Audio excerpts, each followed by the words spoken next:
Mike, just in the last week or so, Fronton Island, a 170 acres parcel of land in the middle of the Rio Grande, went from no man's land to being claimed by Texas since it is north of the center of the river. Here is Texas Land Commissioner Dawn Buckingham during a press conference last week commenting on the securing of the island. For our determination and the actions of DPS and TMD, Mexican drug cartels use the island as a jurisdictional no man's land and safe haven from both U.S. and Mexican law enforcement. Drugs, automatic weapons, and improvised explosive devices were subsequently found throughout the property during Operation Flat Top. Land Commissioner Buckingham called Fronton Island the, quote, most dangerous point at the border. Texas Governor Greg Abbott announced last week he will be building a military base camp near the Mexican border in Eagle Pass.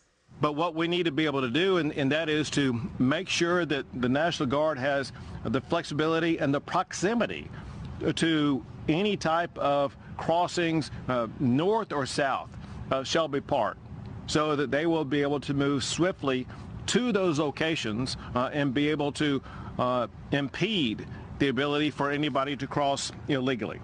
Shelby Park was one of the hot spots in Eagle Pass where illegal immigrants used to cross. The state seized the land and is no longer allowing access to Border Patrol agents. As for the new military facility in Eagle Pass, on Friday, Abbott said it will be built 80 acres in size.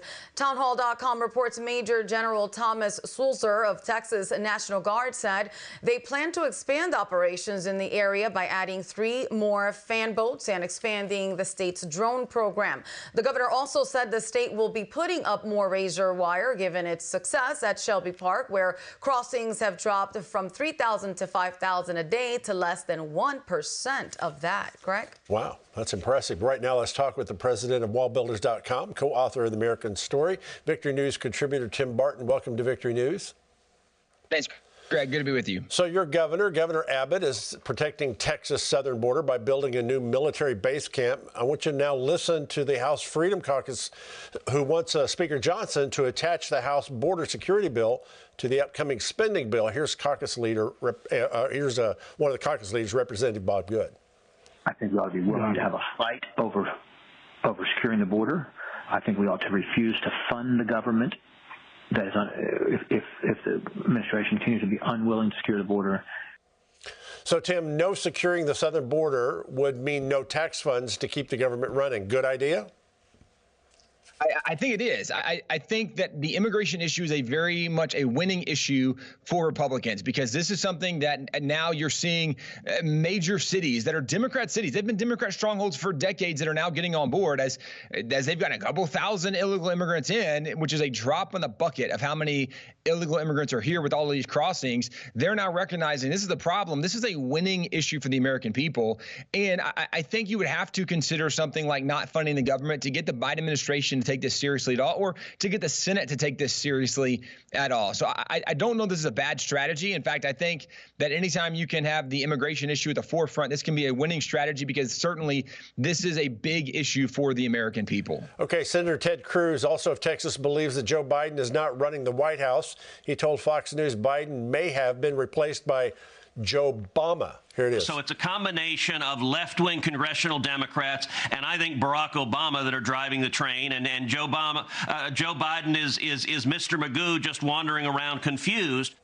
Okay, Mr. Magoo, I remember that, Tim. That's quite an accusation. Far-left progressive Democrats, led by Barack Obama, calling the shots in the White House. Is the senator's accusation, is it even possible, or is it true? I think it's very possible. I think it's actually probable.